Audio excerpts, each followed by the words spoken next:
নমস্কার বন্ধুরা, নতুন একটা রেসিপি নিয়ে আপনাদের সামনে হাজির হয়েছি। আমার চ্যানেলে নতুন হয়ে থাকলে চ্যানেলটিকে সাবস্ক্রাইব করে আমার পাশে থাকবেন। রেসিপিটা কেমন হয় শেষ পর্যন্ত স্কিপ না করে দেখতে থাকুন।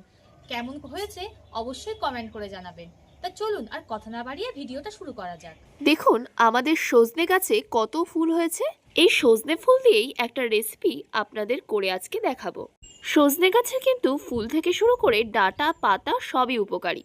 তো চলুন আর কথা না বাড়িয়ে সজনে ফুলের রেসিপিটা শুরু করা যাক।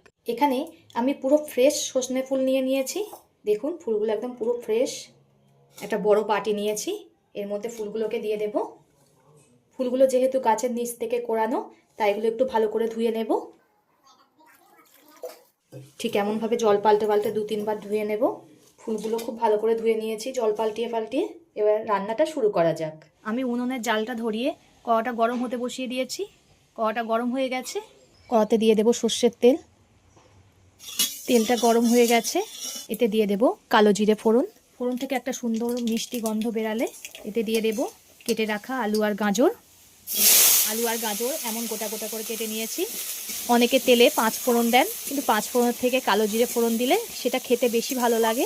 আমি এখানে আলু আর গাজর আর মটরশুঁটি ব্যবহার করব। আপনারা চাইলে শীতের যে কোনো সবজি ব্যবহার করতে পারেন। সজনে ফুল আপনি যতই বেশি করে ভাজুন না কেন, যদি শুধু ফুল ভাজেন তাহলে একদম অল্প হয়ে যায়, কড়াইতে লেগে যায়, আর যখন খেতে দেওয়া হয় তখন কুলোনো যায় না। যদি একটু সবজি দিয়ে ভাজা হয় সেটা একটু খেতে বেশি টেস্ট লাগে আর অনেকটাই মনে হয়, তাই আমি একটু সবজি ব্যবহার করলাম। আলু আর গাজর খুব ভালো করে ভাজা হয়ে গেছে।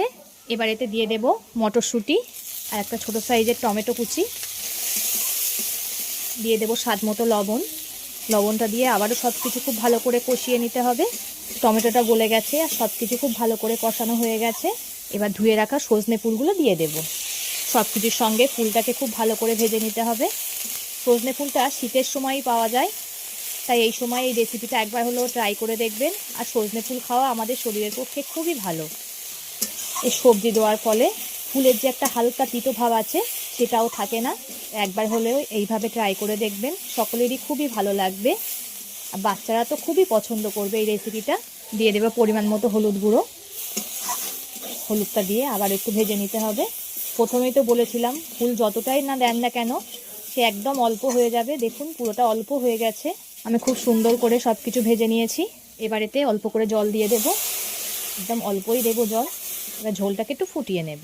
জল দেওয়ার পরে ঝোলটা ফুটছে, এতে দিয়ে দেব হাফ চামচ মতো সর্ষে বাটা। 4 চামচ আর হাফ চামচ দিয়ে দিলাম, অল্প করে দিলেই হবে। সর্ষে বাটা দিয়ে আবারও কিছুক্ষণ ফুটিয়ে নেব। সজনে ফুল ডাঁটা পাতা সবই আমাদের শরীরের পক্ষে খুবই উপকারী, তাই এই রেসিপিটা একবার হলেও তো ট্রাই করা যেতেই পারে আমাদের শরীরের কথা ভেবে।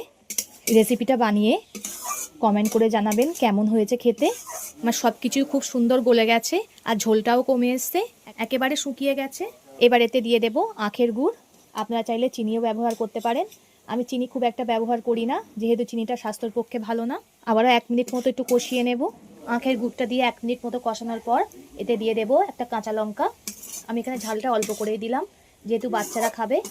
আপনারা আপনাদের পরিমাণ মতো দিয়ে দেবেন। আমার হয়ে গেছে, নামিয়ে নেব। ভিডিওটা ভালো লাগলে লাইক ও শেয়ার করে দেবেন, কমেন্ট করে জানাবেন আপনাদের মতামত। পরবর্তী ভিডিওতে আপনাদের সঙ্গে আবার দেখা হচ্ছে।